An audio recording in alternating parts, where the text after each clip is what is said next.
যে নিয়োগ বাতিল করা হয়েছে এটাতে কত শিক্ষক ক্ষতিগ্রস্ত হবে, তার চেয়ে বড় কথা হচ্ছে যে পুরো জাতি ক্ষতিগ্রস্ত হবে। যে সৌদি আরব তাদের মতিভ্রম হয়েছে, তারা উল্টোপাল্টা করছে না। আপনারা পৃথিবীর বেশিরভাগ মুসলিম কান্ট্রিতে দেখবেন তাদের শিক্ষা বোর্ডের মধ্যে সঙ্গীতটা কিন্তু বাধ্যতামূলক ভাবে আছে। খুব অল্প দু এক জায়গায় হয়তো নেই, কিন্তু সব জায়গায় আছে। এইটা মননকে, মানুষের মনকে ঠিক করবার জন্য। আর আমাদের এখানে শুধু মন নয়, এটা আমাদের প্রাণ, এটা আমাদের সংস্কৃতি। তো এইটা, এই যে নিয়োগ বাতিল করা হয়েছে এটাতে কত শিক্ষক ক্ষতিগ্রস্ত হবে, তার চেয়ে বড় কথা হচ্ছে যে পুরো জাতি ক্ষতিগ্রস্ত হবে।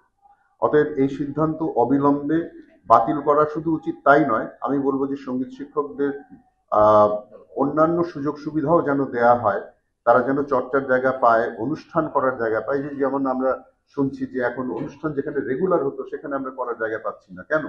আমরা কি পরাধীন নাকি? আমরা তো এই দেশের নাগরিক, আমরা তো, আমরা সবাই স্বাধীন। তাহলে আমার অধিকারে কে হস্তক্ষেপ করছে, কেন করছে?